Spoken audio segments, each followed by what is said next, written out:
திமுக 2021 சட்டமன்ற பொதுத் தேர்தலும் போது நிறைவேற்ற முடியாத 525 அறிவிப்புகளை வெளியிட்டாங்க.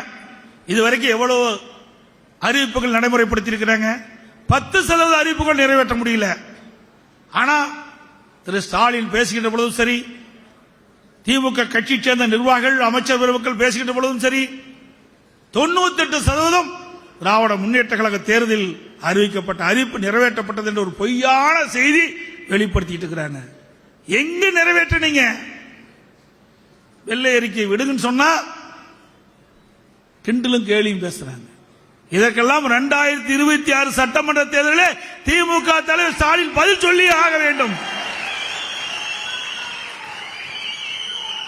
கொடுக்கப்பட்ட வாக்குறுதியை நிறைவேற்ற முடியாத காரணத்தினால் அரசு ஊழியர்கள் போராட்டம், போக்குவரத்து ஊழியர்கள் போராட்டம், விவசாயிகள் போராட்டம், பகுதி நேர ஆசிரியர்கள் போராட்டம், மருத்துவ அதிகாரிகள் போராட்டம், இப்படி தமிழ்நாடு முழுவதும் கடந்த ஓராண்டு காலம் திமுக போராட்டத்தை சந்தித்துக் கொண்டிருக்கின்றது.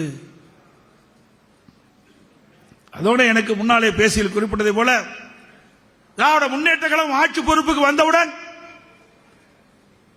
மக்கள் எதிர்பார்த்தாங்க. அந்த எதிர்பார்ப்புக்கு மாறாகத்தான் திமுக ஆட்சி நடந்து கொண்டிருக்கின்றது. இன்றைக்கு விலைவாசி உயர்ந்து விட்டது. அனைத்து இந்திய அண்ணா திராவிட முன்னேற்ற கழகம் ஆட்சி இருக்கின்ற பொழுது 1 கிலோ பொன்னி அரிசி 55 ரூபாய்க்கு வித்தது. திராவிட முன்னேற்ற கழகம் ஆட்சியில் 1 கிலோ பொன்னி அரிசி 75 ரூபாய்க்கு விற்குது. அதோட பால் விலை உயர்வு, மின் கட்டணம் 52% உயர்வு, ஆண்டுக்கு 6% உயர்த்தப்படுகிறது. வீட்டு வரி 100% உயர்வு, கடை வரி 150% உயர்வு, தொழில் வரி உயர்வு, பத்திரப்பதிவு கட்டணம் உயர்வு, கட்டுமான பொருட்கள் கேட்க வேண்டியதே இல்லை, அந்த அளவுக்கு உயர்வு. அதோட கெயினின் விலை அதுவும் உயர்த்திட்டாங்க. இப்படி திராவிட முன்னேற்ற கழகம் ஆட்சிக்கு வந்து 43 மாத காலத்தில் இதையெல்லாம் உயர்த்துவதுதான் திமுகவுடைய சாதனை. அதுக்கு மேல டாஸ்மாக் கடை பாட்டிலுக்கு 10 ரூபாய், விஞ்ஞான முறைப்படி ஊழல் செய்கின்ற ஒரே அரசாங்கம் திமுக அரசாங்கம் என்பதற்கு இதுவே சான்று. பாட்டிலுக்கு 10 ரூபாய்னா இன்றைக்கு தமிழ்நாடு முழுவதும் ஒரு நாளைக்கு 1 கோடி பாட்டில் விற்குது. ஒரு நாளைக்கு 10 கோடி ரூபாய் இந்த மதுபானத்திலிருந்து மட்டும், மதுபான கடையிலிருந்து மட்டும் திமுகவுக்கு சென்று கொண்டு, திமுக அரசாங்கம் அதுக்கு சம்பந்தப்பட்டவர்களுக்கு சென்று கொண்டு இருக்கின்றது. சிந்திச்சு பாருங்க. கிட்டத்தட்ட 10 ரூபாய்னா 30 நாளைக்கு 300 கோடி, வருஷத்துக்கு 3600 கோடி இந்த பாட்டிலுக்கு 10 ரூபாய் வாங்குவதன் மூலமாக மட்டும் திமுக அரசு ஊழல் செய்கிறது. மிகப்பெரிய ஊழல். எதையுமே ஒளிபரப்பு பண்ணல, இருட்டடிப்பு தான் செஞ்சாங்க. நீ எதை செய்தாலும் மக்கள் எங்கள் பக்கம் இருக்கின்றார்கள். யாருக்கு நல்லது செய்கிறார் என்பதை எண்ணி பார்க்கின்றார்கள். எந்த ஆட்சி சிறந்த ஆட்சி என்பது மக்களுக்கு தெரியும். அதோட அண்ணா திமுக கட்சிக்காரர் மீது பொய் வழக்கு போடுவது, தகவல் தொழில்நுட்ப பிரிவை சேர்ந்த நம்முடைய நிர்வாகிகள், ஐடி நிர்வாகிகள், அவர் வலைதளங்களில் இந்த ஆட்சியுடைய அவலங்களை வலைதளம் மூலமாக வெளிப்படுத்துறாங்க. அவள் மீது வழக்கு போடுவது இது கோழைத்தனம் இல்ல? தெம்பு திராணி இருந்தா அதுக்கு உண்டான பதில நீ சொல்லு. எங்களுடைய ஐடி நிர்வாகிகள் வலைதளம் மூலமாக செய்தி வெளியிடறாங்க, அதுக்கு உண்டான பதிலத்து சொன்னா பரவாயில்ல. ஆனா அவர்களை அடக்குமுறையோடு ஹிட்லர் ஆட்சி புரிவது எந்த வகையில் நியாயம்? பொதுக்கூட்டத்துக்கு அனுமதியே கொடுக்கிறது இல்ல. உதாரணத்துக்கு கரூர் மாவட்டத்தில் பொதுக்கூட்டத்துக்கு அனுமதி கொடுக்கிறது இல்ல. அம்மா பிறந்தநாள் பொதுக்கூட்டம் அனுமதி கொடுக்கிறது இல்ல. பொன்மலை தமிழ் புரட்சி தலைவர் எம்ஜிஆருடைய பிறந்தநாள் கூட்டம் அனுமதி கொடுக்கிறது இல்ல. கட்சி தொடங்கப்பட்ட அதுக்கும் கொடுப்பதில்லை. எல்லாமே நீதிமன்றம் போய் நீதிமன்றத்தை ஆணை பெற்றுதான் பொதுக்கூட்டம் நடத்துகிறோம். இந்த அளவுக்கு வஞ்சகத்தனம் எதற்காக? ஏன் பயப்படுற? நீங்க தான் சிறப்பான ஆட்சி நடத்துறீங்களா, அப்புறம் ஏன் பொதுக்கூட்டம் நடத்துவதற்கு தடையே?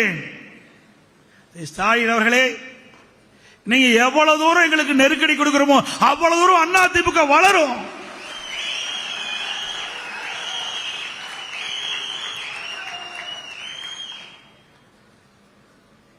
இன்னொன்னு இருமார்பு பேசுறார். திரு ஸ்டாலினும் பேசுறாரு, உதயநிதி அவர்கள் பேசுறார். அடுத்து வருகின்ற 2026 சட்டமன்ற தேர்தலில் திராவிட முன்னேற்ற கழக கூட்டணி 200 இடங்களில் வெற்றி பெறும் சொன்னார். நீங்க பகல் கனவு கண்டுகிட்டு இருக்கிறீங்க.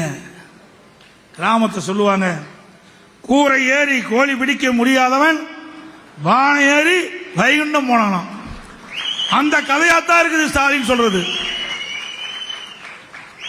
ஸ்டாலின் அவர்களே, உங்க கனவு ஒருபோதும் நிறைவேறாது. ஏனென்று சொன்னால், எனக்கு முன்னாலே அண்ணன் KP முனுசாமி சொன்னதை போல இங்கே அரங்கத்தில் இருப்பதை விட பல மடங்கு வெளியிலே நம்முடைய நிர்வாகிகள் கூடியிருக்கின்றார்கள். நான் உள்ள திருமண மண்டபத்திற்குள் நுழைவாயில் நுழைகின்ற பொழுது என்ன அப்படியே அழகா தூக்கிட்டு போய் வெளியே வச்சுட்டாங்க. எழுச்சி பிறந்து விட்டது, அதுவே வெற்றி.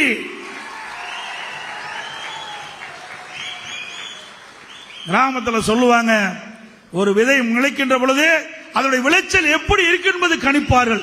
அதே போல அனைத்து இந்திய அண்ணா திராவிட முன்னேற்ற கழக எழுச்சி அடுத்து வருகின்ற 2026 சட்டமன்ற தேர்தலில் வெற்றி.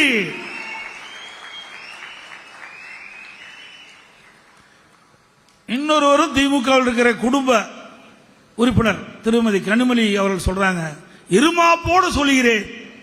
இருமாப்போட சொல்றாங்களாம் திருமதி கனிமொழி 200 இடத்துல வெற்றி பெறும். ஏதோ கனவுல வந்திருக்கும், நனவாகாது. திருமதி கனிமொழி அவர்களே, கனவில் உங்களுக்கு வந்திருக்கும், நனவாகாது.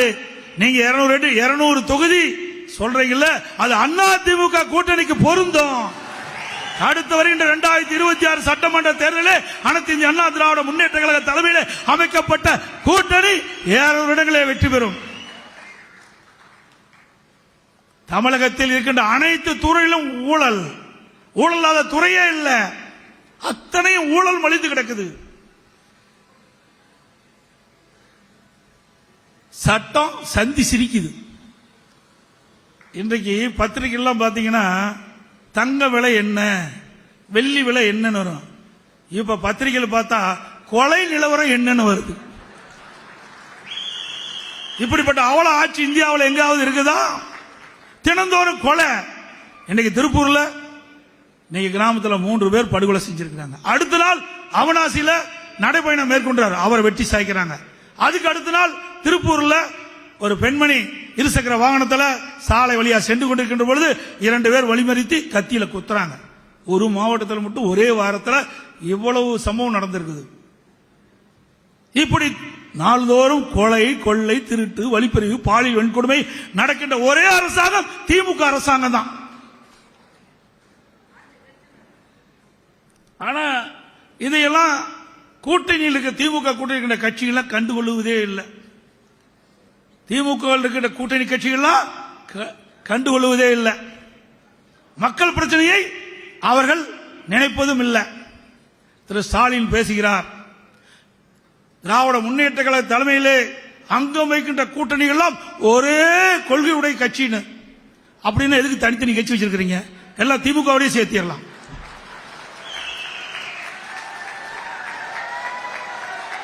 ஒவ்வொரு கட்சிக்கும் ஒரு கொள்கை இருக்குதுன்னு அறிவிக்கிறீங்க. திமுக தலைவர், திமுக தலைமையில் அங்கம் வைக்கின்ற கூட்டணிகள் எல்லாம் ஒரே கொள்கையுடைய கட்சின்னா அப்புறம் மற்ற கட்சியெல்லாம் கலைச்சிட்டு திமுக இணைச்சிட வேண்டியதுதான். அண்ணா திமுக அப்படி இல்லை. எனக்கு முன்னாலே தலைமை கழக செயலாளர் கொள்வது போல கூட்டணி என்பது தேர்தல் நேரத்தில் அமைக்கப்படுவது, வாக்குகள் சிந்தாமல் சிதறாமல் அதை பெறுவதற்காக அமைக்கப்படுவது கூட்டணி. கொள்கை என்பது நிலையானது. ஒவ்வொரு கட்சிக்கும் கொள்கை என்பது நிலையானது. அந்த கொள்கையின் அடிப்படையில் தான் அண்ணா திமுக செயல்பட்டுக் கொண்டிருக்கின்றது.